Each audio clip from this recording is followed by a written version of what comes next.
नमस्कार, अध्ययन अड्डा यूट्यूब चैनल पर मैं दुष्यंत सिंह एक बार फिर से आप सभी लोगों का बहुत बहुत स्वागत करता हूं, इस उम्मीद के साथ कि आप सभी अच्छे होंगे और आपकी लेखपाल भर्ती परीक्षा की तैयारी बहुत अच्छी चल रही होगी। क्लास स्टार्ट करने से पहले आप सभी लोगों से माफ़ी चाहता हूं, 2 दिन आपको थोड़ी सी असुविधा हुई, वीडियोज़ आपको नहीं मिल पाए due to election duty, but we are back now with a new energy और आज से आपको रेगुलर वीडियोज़ मिलना स्टार्ट हो जाएंगे।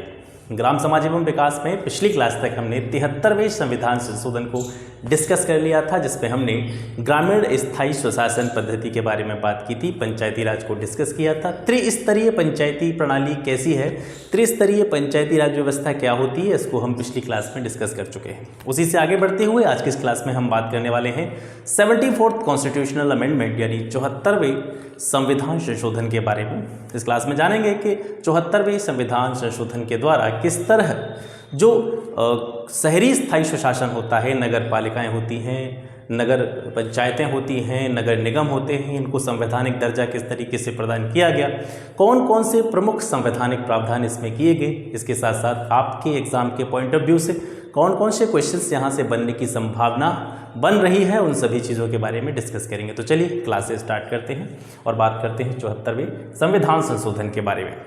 बेसिकली 74वां संविधान संशोधन किससे संबंधित है? शहरी स्थायी स्वशासन से। यहाँ से नॉर्मल से प्रश्न ये भी पूछे जा सकते हैं, जैसे पिछली क्लास में हमने 73वें संविधान संशोधन को पढ़ा था, तो वो किससे संबंधित था? पंचायती राज से या ग्रामीण स्थायी स्वशासन से। 74th के बारे में अगर पूछता है तो आप सीधे से कहेंगे ये शहरी स्थायी स्वशासन से संबंधित है। तो 2 चीज़ें आपको ये याद रखनी है, 73वां किससे संबंधित है और 74वां किससे संबंधित है। ठीक है, अब ये हालांकि जो प्रभावी हुआ था 1993 से 1992 में इसको पारित किया गया था, तो इससे पहले की प्रक्रिया क्या थी? क्या पहले भी नगर पालिकाओं के संदर्भ में कानून बनाने की कोशिश की गई थी या कोई बिल लाए गए थे, उनके बारे में जान लेते हैं। हालांकि नगर पालिका या नगर निगमों के बारे में बात करें तो ये पुराने समय से चले आ रहे हैं। जब ब्रिटिश शासन था भारत में, अंग्रेजों का शासन चल रहा था, तब भी नगर पालिकाएँ नगर निगम थे, लेकिन इनका कोई संवैधानिक प्रावधान नहीं था। ठीक है, तो धीरे धीरे जैसे समय गुजरता गया, आगे जाके 1993 में ये 74वां संविधान संशोधन आया और इसके द्वारा जो नगर पालिकाएँ थीं उनको संवैधानिक दर्जा प्रदान कर दिया गया। इसी क्रम में 1989 में 1989 में राजीव गांधी की सरकार ने एक बार नगर पालिका विधेयक नाम से एक बिल लोकसभा में पेश किया गया और ये लोकसभा से पारित भी हो गया था, लेकिन अनफॉर्चुनेटली ये जो राज्यसभा में निरस्त हो गया था। तो उस टाइम पर जो नगर पालिकाएँ थीं इनसे संबंधित कोई भी संवैधानिक प्रावधान नहीं बन पाए थे। आगे चल कर के 1990 में वीपी सिंह के नेतृत्व में राष्ट्रीय मोर्चा सरकार जो थी उसने नगर पालिकाओं से संबंधित बिल को पेश करने की कोशिश की, लेकिन यहाँ पे भी क्या होता है, लोकसभा भंग हो जाती है। तो यहाँ पे भी जो नगर पालिकाएँ थीं उनसे संबंधित कोई भी कॉन्स्टिट्यूशनल अमेंडमेंट नहीं हो पाया। इसके बाद में 1992 में पीवी नरसिम्हा राव की सरकार के समय में ये जो विधेयक था वो पारित हुआ। ठीक है, जिसे 74वें संविधान संशोधन के नाम से जाना गया और 1993 में ये प्रभावी हुआ। 2 चीज़ें यहाँ पर आपको इम्पोर्टेंट याद रखनी है कि ये जो बिल था 1992 में लाया गया था और पारित भी 1992 में हो गया था, लेकिन ये प्रभावी जो हुआ था, मतलब इसके जितने भी प्रावधान थे उन्हें लागू किया गया था 1993 से। ठीक है, तो 1993 में 74वां संविधान संशोधन प्रभावी हो जाता है और ये 74वां संविधान संशोधन था, ये संबंधित था आपके शहरों के स्थायी स्वशासन से। यानी इसने यह निश्चित किया कि शहरों में जो स्वशासन की प्रक्रिया है वो किस तरीके से संचालित की जाएगी। इसमें कौन कौन से प्रमुख संवैधानिक प्रावधान थे उनको देख लेते हैं। इसके द्वारा 74वें संविधान संशोधन के द्वारा कुछ अनुच्छेद जोड़े गए, लगभग 18 अनुच्छेद जो है संविधान में जोड़े गए थे, 243 त से लेकर के 243 य छ तक। ठीक है, 243 त से लेकर के 243 य छ तक लगभग 18 अनुच्छेद इस 74वें संविधान संशोधन के द्वारा संविधान में जोड़े गए थे। यहाँ पे आप इसको बिल्कुल भी परेशान न हो इस चीज़ को देख करके य छ क्या है। जैसे मान लीजिए आप त से स्टार्ट हो रहा है 243वां आर्टिकल, तो त के बाद में क्या आता है, अल्फ़ाबेटिक ऑर्डर में आप देखेंगे तो त थ द ध न प फ ब भ म य, इस तरीके से 243 त से लेकर के 243 य। और फिर जो 243 य था इसके भी कुछ सब आर्टिकल बनाए गए, मतलब उप अनुच्छेद बनाए गए। तो यहाँ से ये क से स्टार्ट हुए होंगे और क ख ग घ म ऐसे करके छ तक। ठीक है, तो 243 त से लेकर के 243 य 6 तक ये जो है आपके आर्टिकल इसमें जोड़े गए थे। इसको आप ऐसे भी कर सकते हैं, ऐसे अंग्रेजी में आप इसको याद रखेंगे तो इस तरीके से लिख सकते हैं इसको 243P, ठीक है, 243P से लेकर के 243ZG, ठीक है, अंग्रेजी में अगर आप याद रखना चाहें तो 243P से लेकर के 243ZG तक जो ये आर्टिकल थे वो जोड़े गए थे, ठीक है। इनमें से कुछ प्रमुख आर्टिकल्स को देख लेते हैं और बाकी के जितने भी आर्टिकल हैं जो आपके एग्जाम के पॉइंट ऑफ व्यू से ज़रूरी है उनको मैं आपको बता दूंगा। 243W जो आर्टिकल जोड़े गए थे उनमें से एक था 243W। ये क्या प्रावधान करता है, इसके अंतर्गत जो नगर पालिकाएँ हैं, नगर पालिकाओं की क्या पावर्स दी गई हैं, शक्तियाँ क्या हैं, उनके अधिकार क्या हैं, और इसके साथ साथ नगर पालिकाएँ क्या क्या काम करेंगी, उनकी रिस्पॉन्सिबिलिटीज़ क्या हैं, उनके दायित्व कौन कौन से हैं, ये बताया गया है किस में, 243W में, ठीक है। इसके बाद में 243X, इसमें बताया गया है कि जो नगर पालिकाएँ होती हैं उनके द्वारा कर आरोपित करने की जो शक्तियां हैं उनके बारे में, इसके साथ साथ जो निधि होती है, यानी एक तरह से कह सकते हैं इनका जो कोष होता है, इनका जो धन होता है, धन कहाँ से आता है नगर पालिकाओं के पास। नगर पालिकाएं बहुत सारे टैक्स लगाती हैं, मेला कर, चुंगी कर, ठीक है, उन सभी करों के बारे में भी मैं आपको बताऊंगा। तो जितने भी टैक्स नगर पालिकाओं के द्वारा वसूल किए जाते हैं उनसे वो उन्हें जब इकट्ठा किया जाता है तो वो निधि कहलाती है, ठीक है। तो 243X में बताया गया है कि नगर पालिकाएँ जो है करों का आरोपण किस तरीके से करेंगी, कौन कौन सी चीज़ों से नगर पालिकाओं को कर वसूलने की स्वतंत्रता है। 243Y नगर पालिकाओं के संबंध में एक फाइनेंशियल कमीशन का उपबंध करता है। 243Y के अंतर्गत नगर पालिकाओं के संदर्भ में वित्त आयोग का गठन किया जाता है, जो यह निश्चित करता है कि कहाँ से कितना जो है फाइनेंस आ रहा है, कहाँ से कितना कर उगाया जा रहा है, कितना जो है रेवेन्यू टोटल नगर पालिकाओं को मिला, सभी प्रकार के टैक्सेस से उनकी देखरेख का कार्य, खर्चे वगैरह का कार्य जो देखता है वो ये वित्त आयोग देखता है। 243Z में जिला योजना समिति के बारे में बताया गया है, ठीक है। इसके अलावा देखिए अब यहाँ से मोटा मोटा चीज़ें देख लीजिए, जैसे कि संवैधानिक प्रावधान हम पढ़ रहे हैं 74वें संविधान संशोधन के, तो यहाँ से आपको पता चला कि इसके जो संवैधानिक प्रावधान थे क्या थे कि इस संविधान संशोधन के द्वारा 18 अनुच्छेद जोड़े गए थे, 243 से लेकर के 243 तक। इसके अलावा एक अनुसूची जोड़ी गई थी 12, अनुसूची कौन सी जोड़ी गई थी, 12 अनुसूची जोड़ी गई थी। और जब आपने पिछला वीडियो देखा होगा 73वें संविधान संशोधन वाला, पंचायती राज वाला, तो उसमें कौन सी अनुसूची जोड़ी गई थी, उसमें 11वीं अनुसूची जोड़ी गई थी, ठीक है। मैं दोनों को कंपेयर करता चल रहा हूँ, 73वें संविधान संशोधन के द्वारा 11वीं अनुसूची, 74वें संविधान संशोधन के द्वारा 12वीं अनुसूची।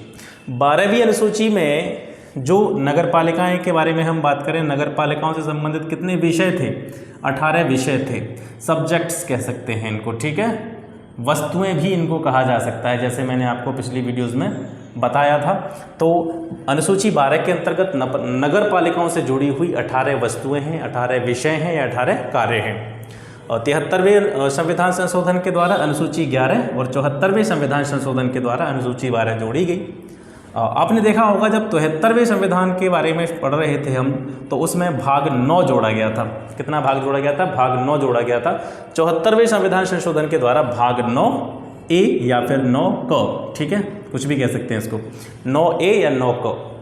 तो दोनों को कंपेयर करते चलें, जैसे कि मैंने आपको बताया था कि अगर आपने पिछली वीडियो देखी होगी तो इस चीज़ को समझने में आपको बिल्कुल भी दिक्कत नहीं आने वाली है। 73वें संविधान संशोधन के द्वारा 9 भाग जोड़ा गया, 74वें के द्वारा भाग 9 का जोड़ा गया। 73वें संविधान संशोधन के द्वारा कौन सी अनुसूची जोड़ी गई, 11वीं अनुसूची जोड़ी गई। 74वें संविधान संशोधन के द्वारा 12वीं अनुसूची जोड़ी गई।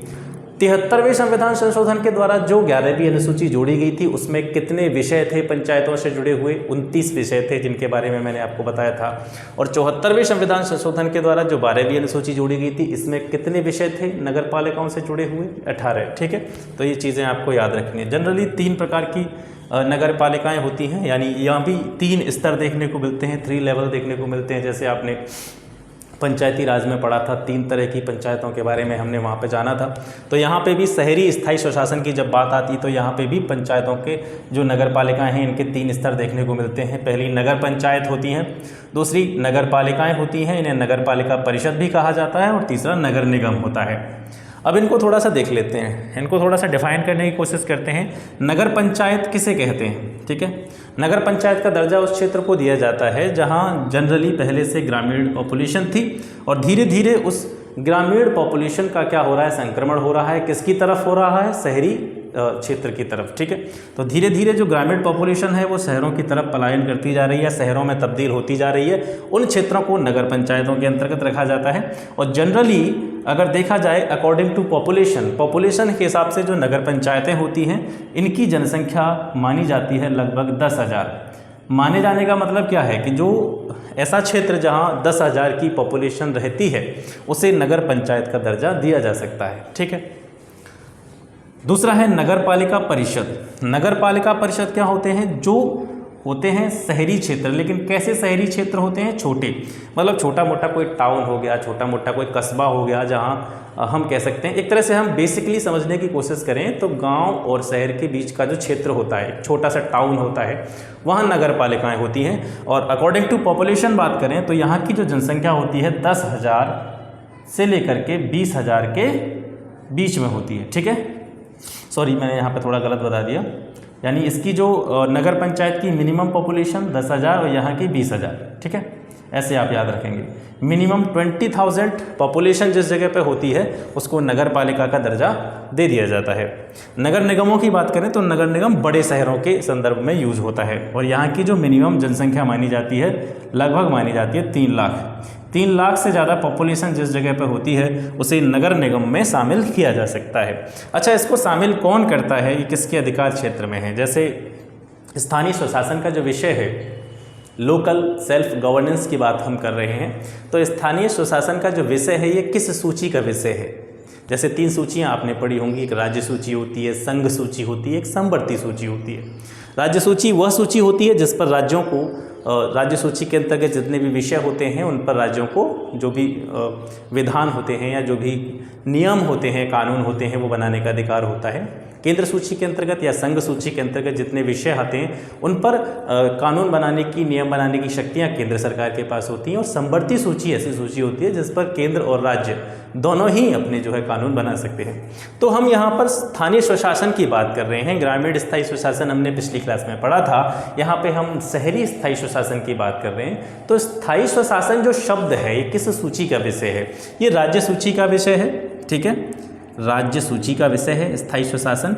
और राज्य सूची का विषय है तो यहाँ से आप जनरली ये समझ सकते हैं कि जिन स्थानीय स्वशासन के जिन जो अपने जो कंपोनेंट हैं स्थायी स्वशासन के, जैसे नगर पंचायत, नगर पालिका परिषद, नगर निगम, कौन सी क्षेत्र नगर पालिका होगा, कौन सा क्षेत्र नगर निगम होगा, कौन सा क्षेत्र आपका नगर पंचायत होगा, इसका निर्धारण किसके द्वारा किया जाएगा, राज्यों के द्वारा किया जाएगा, ठीक है। क्लियर है, दोनों चीज़ें, स्थानीय स्वशासन चाहे ग्रामीण हो, स्थानीय स्वशासन चाहे शहरी हो, दोनों ही स्थानीय स्वशासन राज्य सूची के विषय हैं।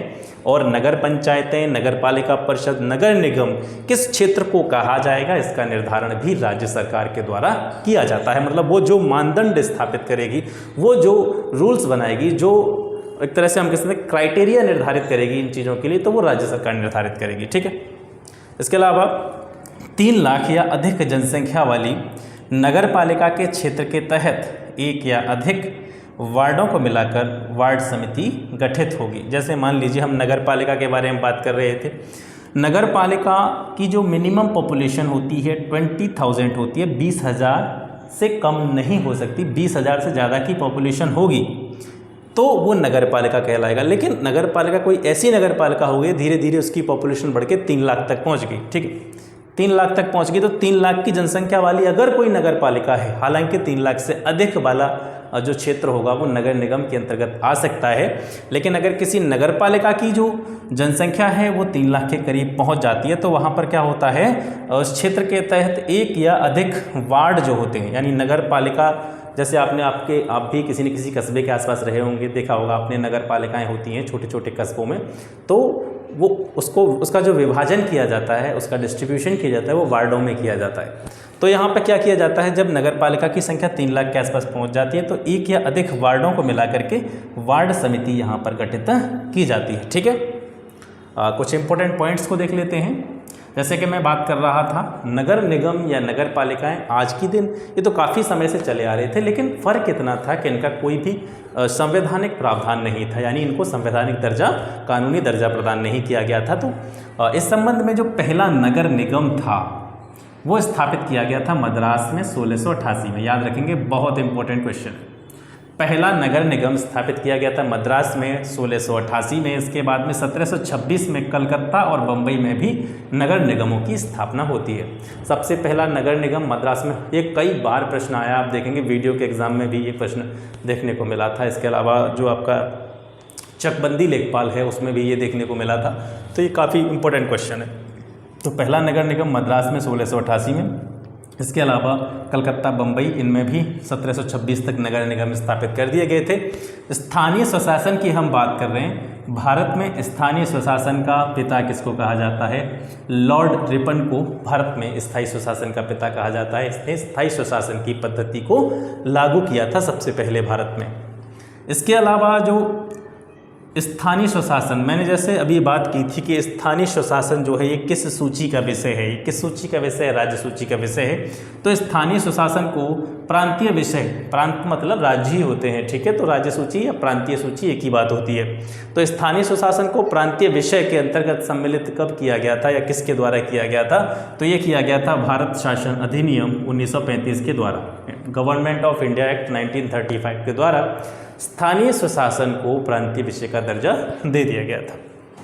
नगर पालिका का जो अध्यक्ष होता है, हालांकि इसके बारे में अभी हम स्ट्रक्चरल इसका जो है अध्ययन करेंगे, मतलब 3 स्तर जो हैं, 3 तरह की जो स्तर हैं, इसके लेवल हैं, नगर पंचायत, नगर पालिका परिषद, नगर निगम।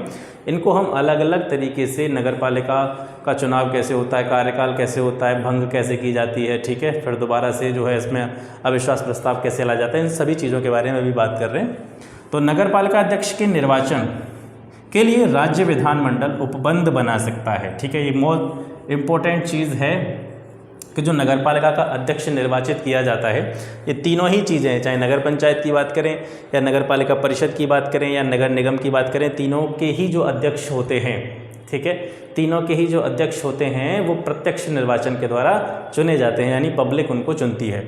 तो उसके निर्वाचन की जो पूरी प्रक्रिया है उसके लिए राज्य विधानमंडल चाहे तो नियम या कानून बना सकता है, ये आप याद रखेंगे। आपसे पूछा जा सकता है कि नगर पालिका अध्यक्ष के निर्वाचन के लिए उपबंध बनाने की शक्ति किसके पास है? तो राज्य विधानमंडल के पास है।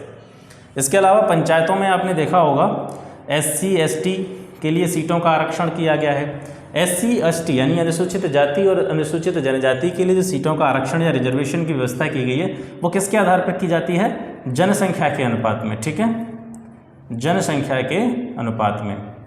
और महिलाओं के लिए आपको पता ही है, चाहे पंचायतों की बात हो, चाहे शहरी स्थानीय स्वशासन में नगर पालिका परिषद, नगर निगमों की बात हो, इसमें महिलाओं के लिए जो है 1/3 स्थानों का जो है आरक्षण दिया जाता है, ठीक है।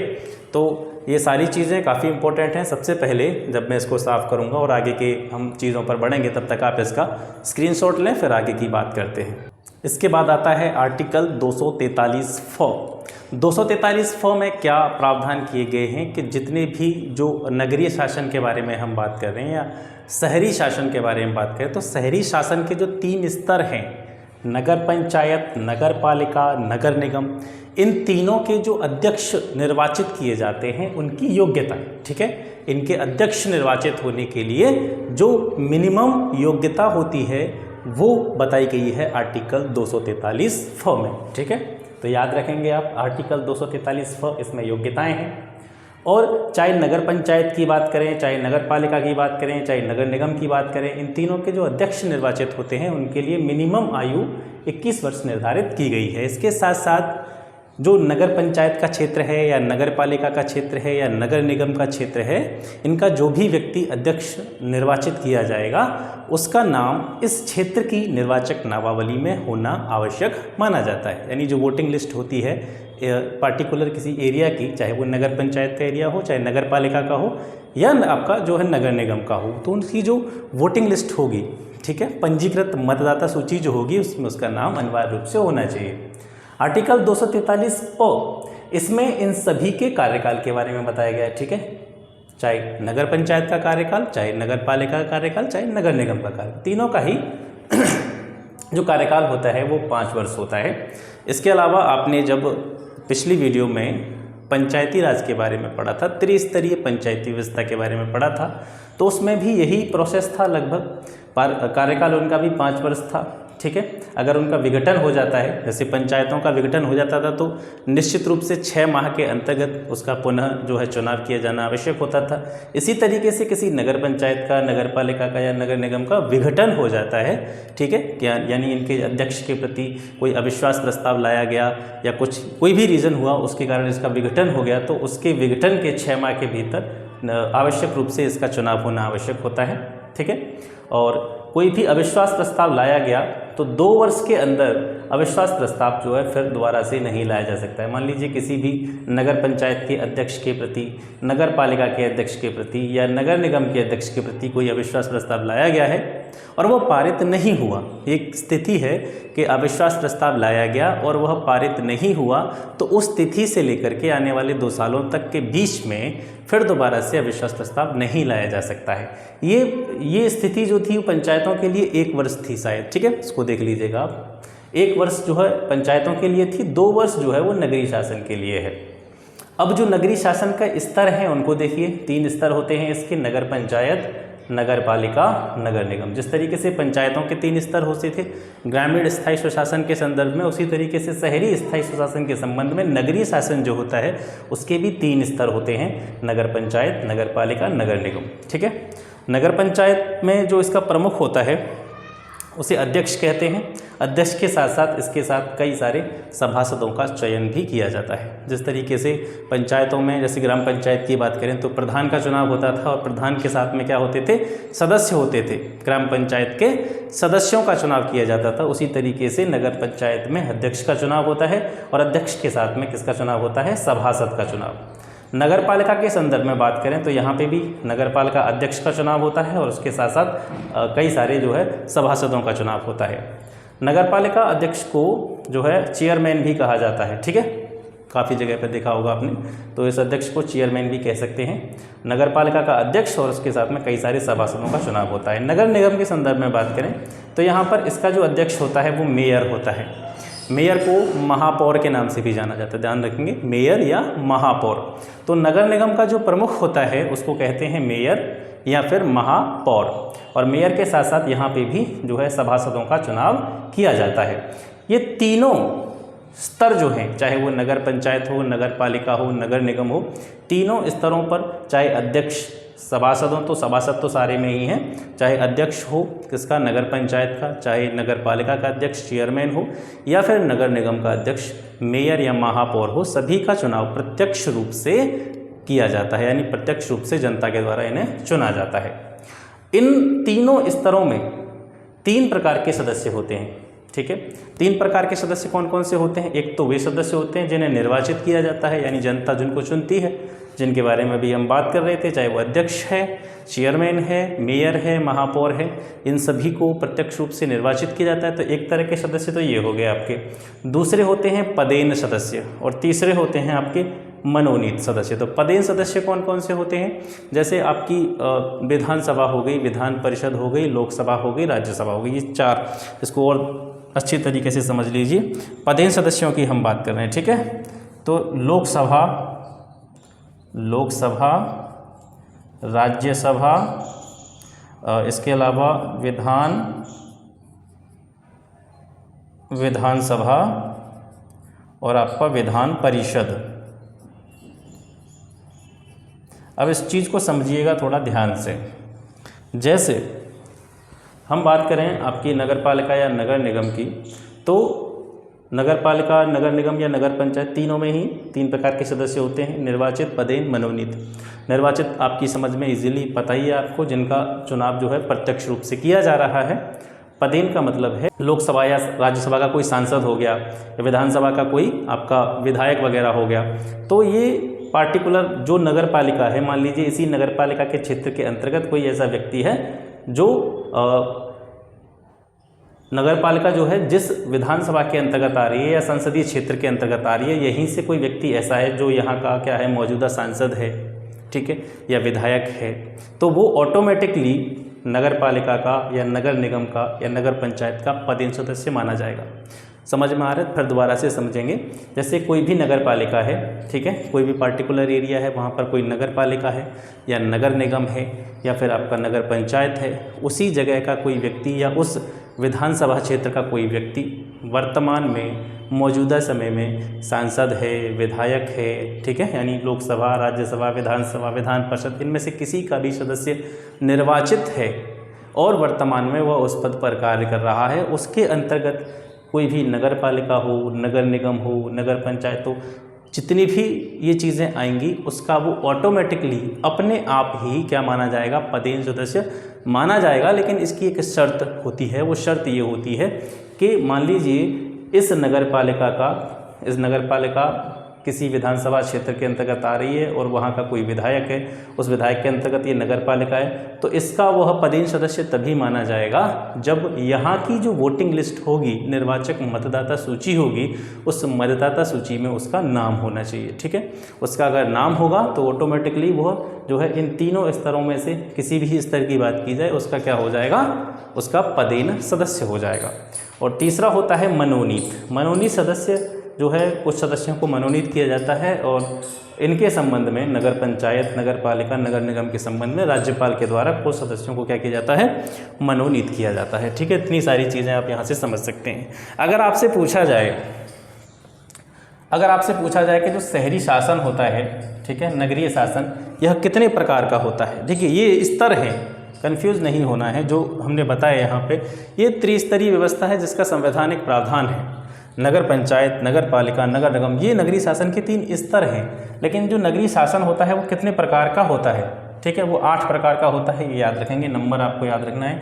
शहरी शासन या नगरीय शासन 8 प्रकार का होता है। नगर निगम, नगर पालिका, अधिसूचित क्षेत्र समिति, नगर क्षेत्रीय समिति, छावनी परिषद, नगरीय क्षेत्र, पत्तन्यास और विशेष उद्देश्य हेतु अभिकरण। ये 8 जो है इसके प्रकार होते हैं। हालांकि इनके अंदर जाने की आवश्यकता नहीं है। आप ये कोई IAS PCS का एग्ज़ाम नहीं है, लेखपाल के एग्ज़ाम के लिए पढ़ रहे हैं और हम बहुत ज़्यादा पढ़ रहे हैं। ये मेरे हिसाब से जो है सफिशिएंट है आपके एग्ज़ाम के लिए। तो आपको याद रखना है शहरी शासन के प्रकार कितने होते हैं। शहरी शासन के प्रकार जो है 8 प्रकार होते हैं। इसमें नगर निगम, नगर पालिका, इनके बारे में हम बात कर रहे हैं, कर ही चुके हैं। थोड़ा थोड़ा समझ लीजिए इनके बारे में। जैसे अधिसूचित क्षेत्र समिति क्या होती है, अधिसूचित क्षेत्र समिति क्या होती है। जैसे मान लीजिए कोई ऐसा क्षेत्र है या कोई ऐसा पॉपुलेशन का एरिया है जो अभी नगर पालिका के जो मानदंड होते हैं, यानी किस मानकों के आधार पर या जिन मानकों के आधार पर किसी क्षेत्र को नगर पालिका क्षेत्र माना जाता है, उसको अभी इसने पूरा नहीं किया है और इसीलिए इसको एक अधिसूची के अंतर्गत रख दिया जाता है विधानमंडल के द्वारा। तो उस अधिसूची में रखा जाता है इस क्षेत्र को, इसीलिए इसको अधिसूचित क्षेत्र कहा जाता है। यानी कि अगर कोई ऐसा क्षेत्र है जो नगरपालिका के मानदंडों को या नगरपालिका को स्थापित करने के लिए जिन मानकों की आवश्यकता होती है उसको पूरा नहीं करता है, तो वो अधिसूचित क्षेत्रीय समिति के अंतर्गत आता है, ठीक है। एक आप ये पूछा जा सकता है आपसे, पत्तन्यास है, तो पत्तन्यास क्या, जो बंदरगाह क्षेत्र होते हैं नगरों में, ठीक है, वो पत्तन्यास के अंतर्गत आते हैं।